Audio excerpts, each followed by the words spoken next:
فيهما عينان نضاختان فبأي آلاء ربكما تكذبان فيهما فاكهة ونخل ورمان فبأي آلاء ربكما تكذبان فيهن خيرات حسان فبأي آلاء ربكما تكذبان حور مقصورات في الخيام فبأي آلاء ربكما تكذبان لم يطمثهن إنس قبلهم ولا جان فبأي آلاء ربكما تكذبان متكئين على رفرف خضر وعبقري حسان فبأي آلاء ربكما تكذبان تبارك اسم ربك ذي الجلال والإكرام آمنت بالله صدق الله العظیم۔ اور جو شخص اپنے رب کے سامنے کھڑے ہونے سے ڈرتا رہا اس کے لیے دو باغ ہیں، تو تم اپنے رب کی کن کن نعمتوں کو جھٹلاؤ گے؟ دونوں شاخوں والے ہوں گے تو تم اپنے رب کی کن کن نعمتوں کو جھٹلاؤ گے؟ ان دونوں جنتوں کے اندر دو چشمے ہوں گے بہتے ہوئے، تو تم اپنے رب کی کن کن نعمتوں کو جھٹلاؤ گے؟ اس میں ہر پھل کے قسم قسم کے پھل ہوں گے، ان میں ہر قسم کا پھل قسم قسم کا ہوگا، تو تم اپنے رب کی کن کن نعمتوں کو جھٹلاؤ گے؟ انہوں نے ٹیک لگائی ہوئی ہوگی ایسے بچھونوں پر جن کا استر موٹے ریشم کا ہے، اور دونوں باغات کا پھل قریب ہوگا، جھک رہا ہوگا، دونوں باغات کے پھل جھک رہے ہوں گے، تو تم اپنے رب کی کن کن نعمتوں کو جھٹلاؤ گے؟ ان جنتوں کے اندر نیچی نگاہ والی حوریں ہوں گی جن کو ان سے پہلے نہ کسی انسان نے چھوا نہ کسی جن نے، تو تم اپنے رب کی کن کن نعمتوں کو جھٹلاؤ گے؟ گویا کہ وہ حوریں یاقوت اور مرجان ہیں، عمدہ قسم کا ہیرا اور موتی ہیں، تو تم اپنے رب کی کن کن نعمتوں کو جھٹلاؤ گے؟ احسان کا بدلہ نہیں ہے مگر احسان، تو تم اپنے رب کی کن کن نعمتوں کو جھٹلاؤ گے؟ اور ان دو باغات کے علاوہ اور بھی دو باغات ہوں گے، تو تم اپنے رب کی کن کن نعمتوں کو جھٹلاؤ گے؟ دونوں گہرے سبز ہوں گے، تو تم اپنے رب کی کن کن نعمتوں کو جھٹلاؤ گے؟ اس میں دو چشمے ہوں گے جو ابل رہے ہوں گے، پھوٹ رہے ہوں گے، تو تم اپنے رب کی کن کن نعمتوں کو جھٹلاؤ گے؟ ان دونوں باغات کے اندر پھل ہوں گے اور کھجوریں اور انار، تو تم اپنے رب کی کن کن نعمتوں کو جھٹلاؤ گے؟ اور ان جنتوں کے اندر خوبصورت حوریں ہوں گی، تو تم اپنے رب کی کن کن نعمتوں کو جھٹلاؤ گے؟ یہ حوریں ہوں گی جو خیموں میں رکھی گئی ہوں گی، تو تم اپنے رب کی کن کن نعمتوں کو جھٹلاؤ گے؟ یہ وہ حوریں ہیں کہ نہ کسی انسان نے ان سے پہلے چھوا اور نہ کسی جن نے، تو تم اپنے رب کی کن کن نعمتوں کو جھٹلاؤ گے؟ اور انہوں نے ٹیک لگائی ہوئی ہوگی سبز رنگ کے قالین پر اور حسین کڑھائی والے بچھونوں پر، تو تم اپنے رب کی کن کن نعمتوں کو جھٹلاؤ گے؟ بابرکت ہے تیرے پروردگار کا نام جو بزرگی والا ہے اور احسان والا ہے۔ یہ ان آیات مبارکہ کا ترجمہ اور مفہوم جو آج کی مجلس میں تلاوت کی گئی ہیں، اور آج کی مجلس میں سورۃ الرحمن کی آخری آیات تلاوت کی گئیں، جو آیت نمبر 46 سے لے کر آیت نمبر 78 تک، اور ان آیات پر سورۃ الرحمن مکمل ہوئی۔ چھوٹی چھوٹی آیتیں ہیں، چھوٹی چھوٹے مضمون ان میں بیان کیے گئے ہیں، اور بیچ میں وہ آیت بار بار دہرائی گئی ہے کہ فَبِأَيِّ آلَاءِ رَبِّكُمَا تُكَذِّبَانِ، کہ تم اپنے رب کی کن کن نعمتوں کو جھٹلاؤ گے، تم اپنے رب کی کن کن طاقتوں کو جھٹلاؤ گے، تم اپنے رب کی کن کن قدرتوں کو جھٹلاؤ گے۔ تو بات یہاں سے شروع کی گئی کہ وَلِمَنْ خَافَ مَقَامَ رَبِّهِ جَنَّتَانِ، جو شخص اپنے رب کے سامنے کھڑے ہونے سے ڈرتا رہا، اس کے لیے دو باغ ہیں۔ یہاں اہل جنت کا ذکر شروع ہوا ہے۔ اس سے پہلے جو آیات گزری ہیں گزشتہ درس کے اندر، اس میں جہنمیوں کا ذکر تھا کہ یعرف المجرمون بسیماہم فیؤخذ بالنواصی والاقدام، اور ہذہ جہنم التی یکذب بها المجرمون یطوفون بینہا وبین حمیم آن۔ تو پچھلی آیات کے اندر اہل جہنم کا ذکر تھا، اور ان آیات کے اندر اہل جنت کا ذکر ہے، اور بات یہاں سے شروع کی گئی کہ جو شخص اپنے رب کے سامنے کھڑے ہونے سے ڈرتا رہا، اس کے لیے دو باغ ہیں۔ اب اپنے رب کے سامنے کھڑے ہونے سے ڈرتا رہا، معلوم ہو کہ آدمی کے دل میں ہمیشہ اللہ تعالیٰ کا خوف کسی نہ کسی درجے میں رہنا ضروری ہے، اور اس بات کا احساس رہنا چاہیے کہ یہ وقت گزر جائے گا اور ہمیں موت کا سامنا کرنا ہوگا، اور پھر ہمیں اللہ سبحانہ و تعالیٰ کے سامنے کھڑے ہونا ہوگا، اور اللہ تعالیٰ کو اپنی ساری زندگی کا حساب دینا ہوگا۔ یہ ہے وَلِمَنْ خَافَ مَقَامَ رَبِّهِ جَنَّتَانِ، اور اس شخص کے لیے جو اپنے رب کے سامنے کھڑے ہونے سے ڈرتا رہا، اس کے لیے دو باغ ہیں۔ اور بعض علماء نے فرمایا کہ قرآن مجید کے اندر اللہ تعالیٰ سے ڈرنے کا جو ذکر کیا گیا ہے، اکثر جگہوں میں خشیت کا لفظ ہے، اور بعض جگہوں میں خوف کا لفظ آیا ہے، جیسے یہاں خوف کا لفظ آیا ہے، لیکن جہاں اللہ تعالیٰ کی طرف نسبت ہے تو عام طور سے وہاں خشیت کا لفظ ہے۔ من خشی الرحمن بالغیب وجاء بقلب منیب، اور اسی طرح یخشون ربہم، کہ اپنے پروردگار سے خشیت رکھتے ہیں۔ اور خشیت اور خوف میں تھوڑا سا فرق کیا گیا ہے کہ خشیت وہ خوف ہوتا ہے جس میں محبت کی آمیزش ہوتی ہے، وہ خوف ہوتا ہے جس میں محبت ملی ہوئی ہوتی ہے، جیسے کہ ایک محبوب کو، ایک محب کو اپنے محبوب سے کوئی ڈر رہتا ہے کہ ایسا نہ ہو کہ کسی بات پر ناراض ہو جائے۔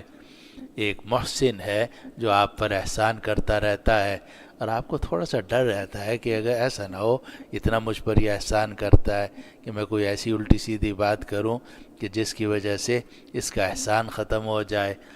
تو یہ جو خشیت ہے، اس میں محبت کی ملونی ہوتی ہے، محبت ملی بھی ہوتی ہے۔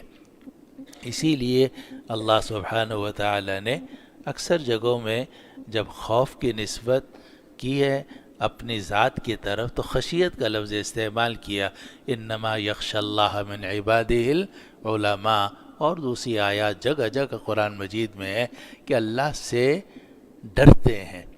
اور حضرت تھانوی رحمۃ اللہ علیہ نے اس کی مثال دی کہ ایک ڈرنا ہوتا ہے بچھو سے اور سانپ سے، اور ایک ڈرنا ہوتا ہے اپنے محبت والے سے، استاد سے اور محسن سے، بیوی شوہر سے، بچے باپ سے ڈرتے ہیں، باپ بڑا محسن ہے، بہت ان کا خیال کرتا ہے، ان کی پرورش کر رہا ہے، بچوں کو تھوڑا سا ڈر ہوتا ہے ایسا نہ ہو بچی ناراض ہو جائیں۔ تو یہ کوئی بچھو والا یا سانپ والا ڈر نہیں ہے، بلکہ اس میں محبت کی آمیزش ہے۔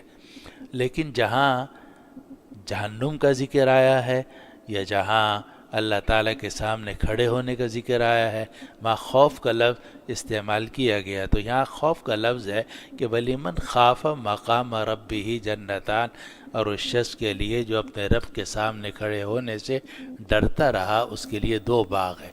اب اللہ تعالیٰ سے ڈر نہیں ہے ایسا ڈر جیسے سانپ کا، بچھو کا یا خوفناک چیز کا ہوتا ہے، کیونکہ اللہ تعالیٰ تو ماں سے زیادہ مہربان ہے، باپ سے زیادہ مشفق ہے۔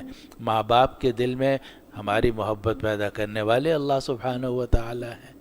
اور اللہ حدیث میں آتا ہے کہ اللہ تعالیٰ نے 100 رحمتیں اتاری ہیں، اللہ تعالیٰ نے 100 رحمتیں اپنے پاس رکھی ہیں، اور ان 100 رحمتوں میں سے صرف ایک رحمت زمین پر اتاری ہے، اور اسی وجہ سے ماں اپنے بچے سے محبت کرتی ہے، اور باقی 99 محبتیں اور 99 رحمتیں اللہ تعالیٰ نے اپنے پاس رکھی ہیں، اور آخرت میں وہ 99 رحمتیں جاری فرمائیں گے اور مخلوق کو معاف فرمائیں گے اور جنت میں داخل کریں گے۔ لیکن آدمی کو اپنے اعمال سے ڈر ہوتا ہے کہ بھئی میں بہت برا ہوں، اللہ تعالیٰ تو بہت محسن ہے، بڑی محبت کرنے والے ہیں، ماں سے زیادہ مہربان ہے، باپ سے زیادہ مشفق ہے، لیکن میری حرکتیں ایسی ہیں، تو یہ میری جو حرکتیں ایسی ہیں تو اس کے لیے آدمی ڈرتا ہے۔ اور یہی یہاں مراد ہے کہ ولیمن خاف مقام ربہ جنتان، اس شخص کے لیے جو اپنے رب کے سامنے کھڑے ہونے سے ڈرتا رہا کہ میں اللہ تعالیٰ کے سامنے کھڑا ہوں گا، مجھے اپنے اعمال کا حساب دینا ہوگا، ماضی میں میں نے کیا کیا غلطیاں کی ہیں، کچھ غلطیاں مجھے یاد آتی ہیں، کچھ غلطیاں وہ ہیں مجھے اب یاد بھی نہیں ہے، لیکن وہاں تو کوئی غلطی چھپنے والی نہیں ہے، ہر چیز ریکارڈ میں موجود ہے، تو ڈر ہے کہ پتہ نہیں کیا ہوگا۔ اللہ تعالیٰ سے معافی مانگ رہا ہے، توبہ کر رہا ہے، استغفار کر رہا ہے، تو جس کی زندگی توبہ اور استغفار بھی گزرتی رہے تو لہو جنتان، اس کے لیے 2 جنتیں، اس شخص کے لیے جو اپنے پروردگار کے سامنے کھڑے ہونے سے ڈرتا رہا اس کے لیے 2 جنتیں ہیں۔ فَبِأَيِّ آلَاءِ رَبِّكُمَا تُكَذِّبَانِ، تو تم اپنے رب کی کن کن نعمتوں کو جھٹلاؤ گے؟ ذَوَاتَا أَفْنَانٍ، اور وہ دونوں باغ شاخوں والے ہیں۔ اس کا ایک مفہوم یہ بھی ہو سکتا ہے کہ اس کے جو درخت ہیں اس کی شاخیں بہت ہیں، کیونکہ جتنا قیمتی درخت ہوتا ہے اس کی شاخیں بہت ہوتی ہیں، شاخیں جھکی بھی ہوتی ہیں اور اس پر پھل لٹکا ہوا ہوتا ہے۔ یہ معنی بھی ہو سکتا ہے کہ ذواتاء افنان، وہ جو دونوں جنتیں ہوں گی وہ شاخوں والی ہوں گی، یعنی ان کے جو درخت ہیں شاخوں سے اور پتوں سے اور پھلوں سے بھرے ہوئے ہوں گے۔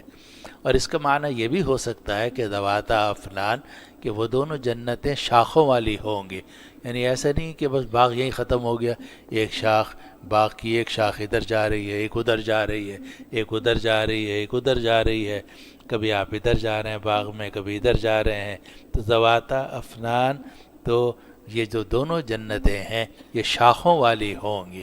فَبِأَيِّ آلَاءِ رَبِّكُمَا تُكَذِّبَانِ، تو تم اپنے رب کی کن کن نعمتوں کو جھٹلاؤ گے؟ فِيهِمَا عَيْنَانِ تَجْرِيَانِ، اور ان دونوں جنتوں کے اندر 2 چشمے ہوں گے جو بہہ رہے ہوں گے، چشمے نکل رہے ہوں گے، صرف نکل ہی نہیں رہے ہوں گے بلکہ پانی بہتا ہوا نہروں کی شکل میں دور دور جا رہا ہوگا۔ فِيهِمَا عَيْنَانِ تَجْرِيَانِ، ان دونوں باغوں کے اندر 2 چشمے ہوں گے جو بہہ رہے ہوں گے۔ فَبِأَيِّ آلَاءِ رَبِّكُمَا تُكَذِّبَانِ، تو تم اپنے رب کی کن کن نعمتوں کو جھٹلاؤ گے؟ فِيهِمَا مِن كُلِّ فَاكِهَةٍ زَوْجَانِ، اور اس میں ان دونوں جنتوں میں ہر پھل ہوگا قسم قسم کا، ان دونوں جنتوں میں ہر قسم کا پھل ہوگا قسم قسم کا۔ یہ ترجمہ کیا حضرت شیخ الہند رحمۃ اللہ علیہ نے، ورنہ اگر لفظی ترجمہ دیکھا جائے تو اس کا مطلب یہ ہے فیہما من کل فاکہۃ زوجان، کہ اس میں ان دونوں جنتوں میں ہر پھل ہوگا 2 قسم کا۔ اور بعض علماء نے یہ بھی تفسیر کی کہ جناب ایک ہی پھل ہوگا مگر اس کی قسمیں مختلف ہوں گی، جیسا کہ آم کی بہت ساری قسمیں ہوتی ہیں، اور جناب فلاں پھل ہے اس کی بہت ساری قسمیں ہوتی ہیں، ذائقے مختلف ہوتے ہیں۔ تو فیہما من کل فاکہۃ زوجان، ان دونوں جنتوں کے اندر ہر پھل ہوگا قسم قسم کا، زوجان قسم قسم کا۔ فبأی آلاء ربکما تکذبان متکئین علی فرش بطائنها من استبرق، اور ان جنتیوں نے ٹیک لگائی ہوئی ہوگی ایسے بچھونوں پر کہ جن کا استر دویز ریشم کا ہے. بطائن بتانہ کی جمع ہے، اور بتانہ کہتے ہیں استر کو. آپ نے لحاف دیکھا ہوگا تو لحاف کا ایک اوپر کا حصہ ہوتا ہے، ایک نیچے کا حصہ ہوتا ہے. نیچے کا حصہ جو ہے وہ ذرا کم درجے کا ہوتا ہے، جو اوپر کا حصہ ہے وہ اکثر پھول والا اور خوبصورت ہوتا ہے کیونکہ نظر اوپر والا آتا ہے. یہ جو نیچے کا حصہ ہے اسے کہتے ہیں استر اردو میں، اور عربی میں کہتے ہیں بتانہ. اور اوپر کا جو حصہ ہے اس کو اردو میں کہتے ہیں ابرا، ابرا یا ابرے. اور یہ جو ہے یہ پہلے سے یعنی نیچے والے کے مقابلے میں بہتر ہوتا ہے. تو اللہ سبحانہ و تعالی نے یہ بات ارشاد فرمائی کہ متکئین علی فرشم بطائنها من استبرق، کہ وہ ٹیک لگائے ہوئے ہوں گے ایسے بستروں پر، ایسے بچھونوں پر کہ جن کے کا استر موٹے ریشم کا ہے. یعنی جو گدا ہوگا اس کے نیچے جو ہے وہ موٹا ریشم اعلیٰ درجے کا ہوگا. اور اس سے اندازہ کیا جا سکتا ہے کہ جب نیچے کا استر جو ہے وہ اتنا اعلیٰ قسم کا ہے تو اوپر کا جو اس کا حصہ ہے وہ کتنا اعلیٰ ہوگا. تو اللہ سبحانہ و تعالی نے نچلے حصے کا ذکر کیا یہ بتانے کے لیے کہ جو کم درجے کی چیز ہے وہ بھی بہت اعلیٰ درجے کی ہوگی. وَجَنَى الْجَنَّتَيْنِ دَانٍ، اور دونوں باغات کا پھل جھکا ہوا ہوگا. وَجَنَى الْجَنَّتَيْنِ دَانٍ، اور دونوں باغات کا پھل قریب ہوگا.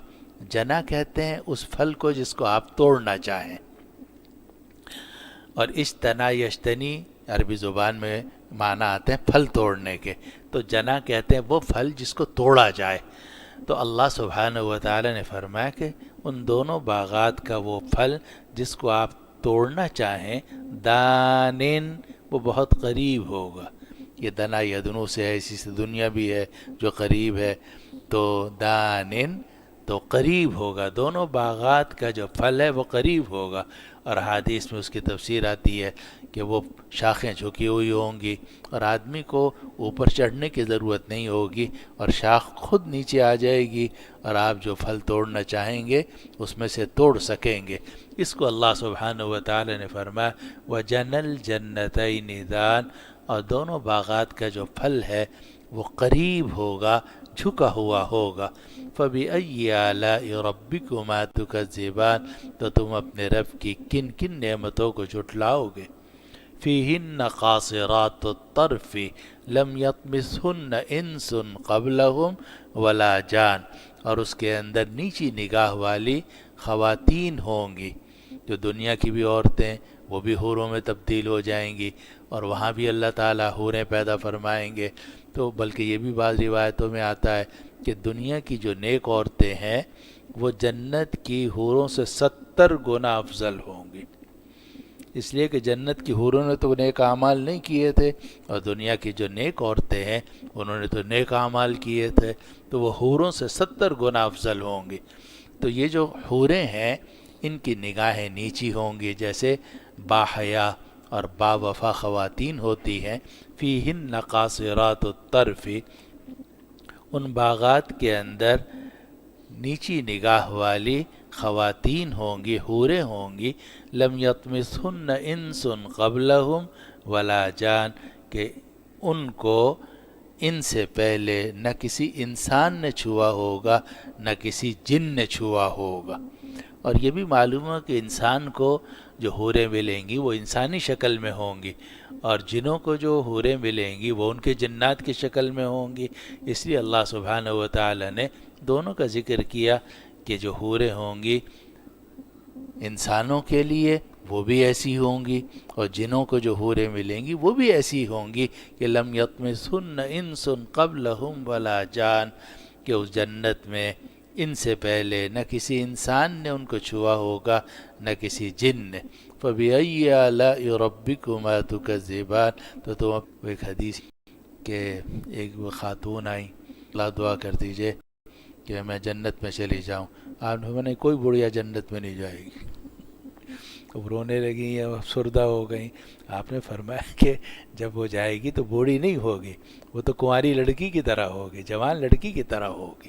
تو اس کو قرآن نے کہا لم یطمثہن انس قبلہم ولا جان فبأی آلاء ربکما تکذبان. تو تم اپنے رب کی کن کن نعمتوں کو جھٹلاؤ گے؟ کأنہن الیاقوت والمرجان, گویا کہ وہ یاقوت ہے اور مرجان ہے. یاقوت ایک ہیرا ہوتا ہے اور ایسا شفاف کہ باوجود ہے کہ بہت موٹا ہو لیکن اس کے ایک طرف سے دوسری طرف صاف نظر آتا ہے, اور سرخ رنگ کا سفیدی لیے ہوئے شفاف ہیرا ہوتا ہے. تو کأنہن الیاقوت والمرجان, وہ جو حوریں ہوں گی دنیا کی اور جنت کی, وہ ایسی ہوں گی کأنہن الیاقوت والمرجان, جیسا کہ وہ یاقوت ہیرا ہے, والمرجان اور مونگا ہے. اور مونگے کا ترجمہ بعض علماء نے مونگا کیا اور بعضوں نے کہا موتی. تو وہ عورتیں ایسی ہوں گی حوریں دنیا کی اور جنت کی جیسے یاقوت کا ہیرا ہوتا ہے اور جیسے کہ خوبصورت موتی ہوتے ہیں. فَبِأَيِّ رَبِّكُمَا تُكَذِّبَانِ, تو تم اپنے رب کی کن کن نعمت جھٹلاؤ گے. اب یہ ذکر کی ہے اور یہ اصولی آیت ہے کہ حل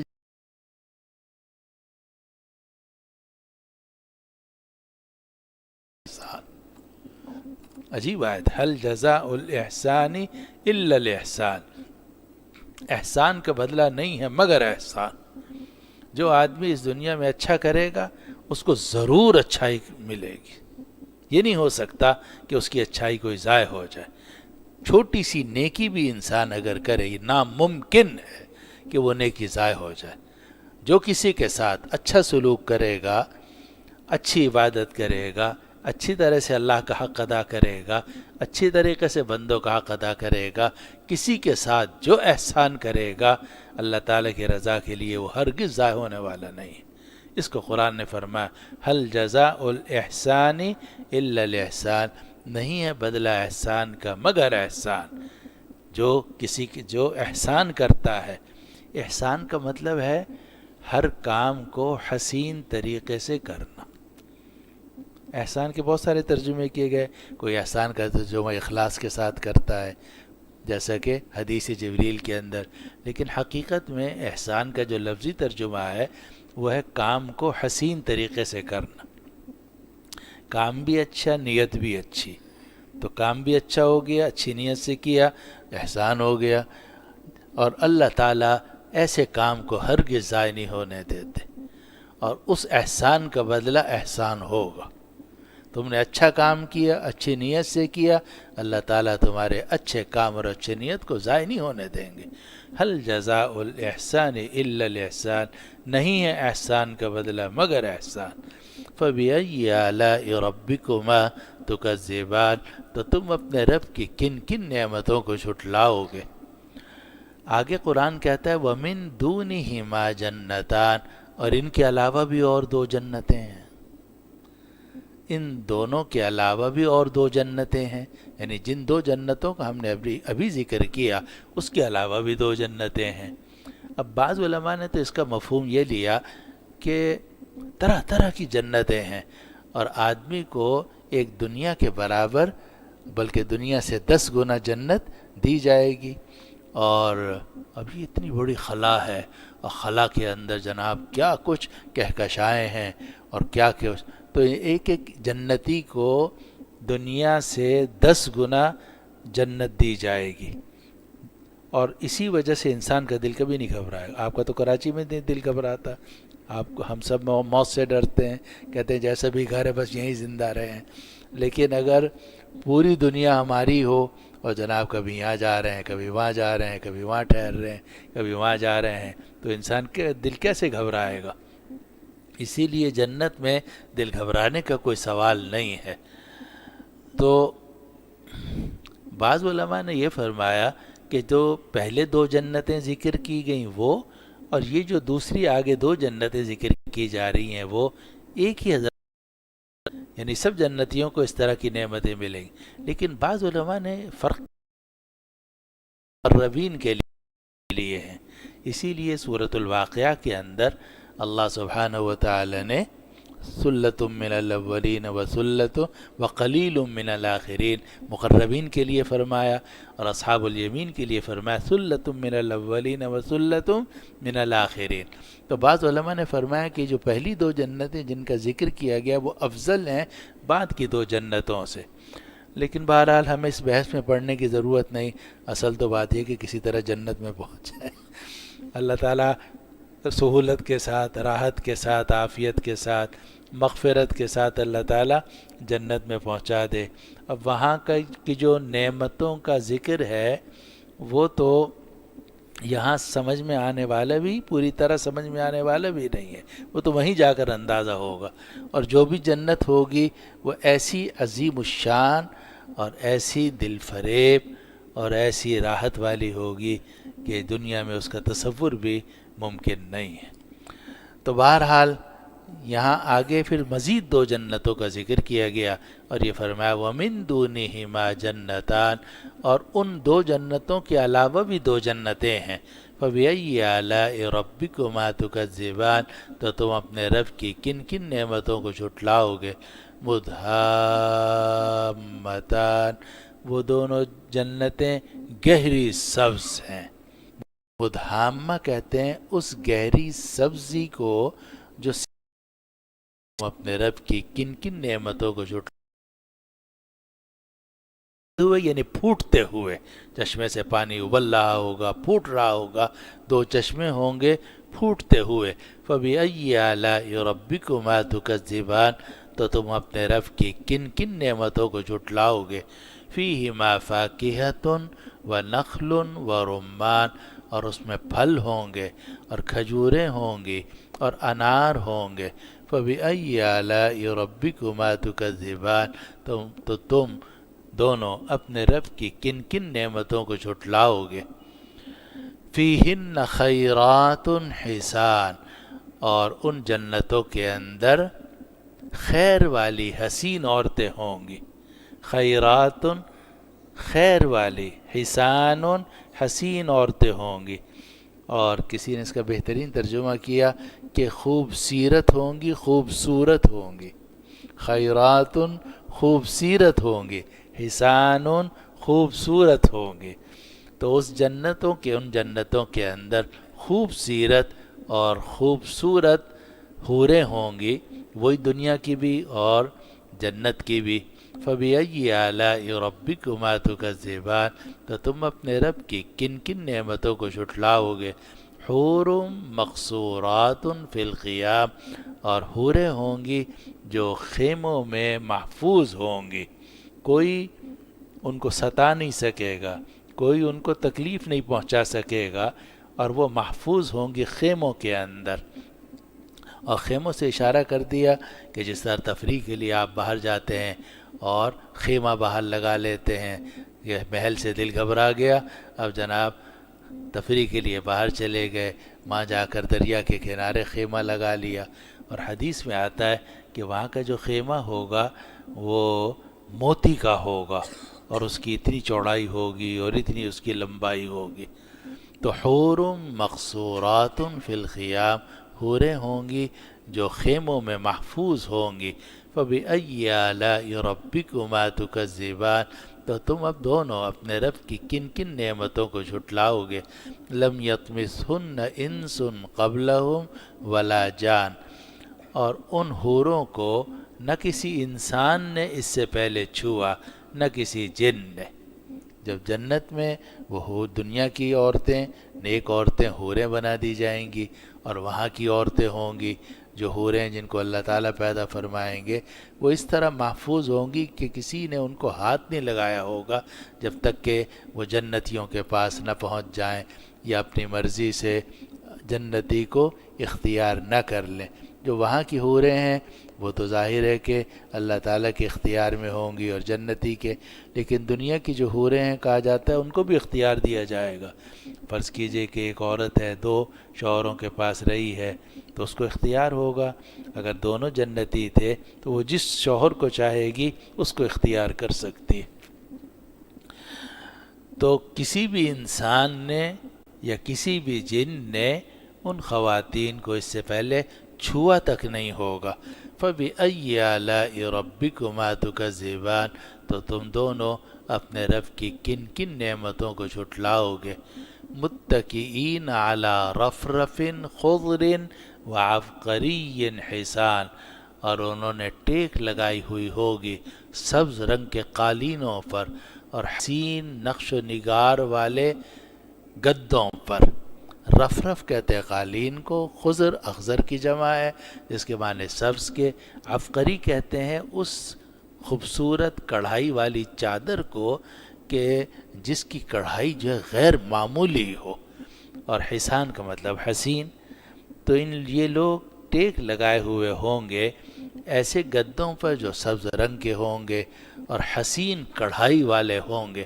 فَبِأَيِّ آلَاءِ رَبِّكُمَا تُكَذِّبَانِ، تو تم دونوں اے جن و انس، تم دونوں اپنے رب کی کن کن نعمتوں کو جھٹلاؤ گے۔ 2 جنتوں کا ذکر پہلے ہوا، 2 جنتوں کا ذکر بعد میں ہوا، اور آخر میں اللہ سبحانہ وتعالی نے اس آیت پر ختم کیا، تبارک اسم ربک ذی الجلال والاکرام، تیرے رب کا نام بڑا بابرکت ہے، جو بزرگی والا ہے، جلال والا ہے اور احسان والا ہے۔ اللہ تعالیٰ ذوالجلال بھی ہے، عظمت والا ہے، جلال ہے اس کے اندر، لیکن جمال بھی بے پناہ ہے، احسان بھی بے پناہ ہے۔ تو اللہ سبحانہ وتعالی نے صفت جلال کو بھی ذکر کیا، صفت جمال کو بھی ذکر کیا، اور دونوں کو ذکر کر کے فرمایا تبارک اسم ربک ذی الجلال والاکرام، تیرے رب کا نام بڑا بابرکت ہے جو جلال اور کرم والا ہے۔ اور علماء نے لکھا کہ جس ذات کے نام میں یہ تاثیر ہو، جس ذات کے نام میں یہ تاثیر ہو کہ اس کے نام پر یہ ساری نعمتیں ملتی ہیں، تو اس ذات کی عظمت اور احسانات کا آدمی کیا اندازہ کر سکتا ہے۔ تو یہاں اللہ سبحانہ وتعالی نے نام کا ذکر کیا، تبارک اسم ربک ذی الجلال والاکرام، بابرکت ہے تیرے رب کا نام جو بزرگی والا ہے، جلال والا ہے اور احسان والا ہے۔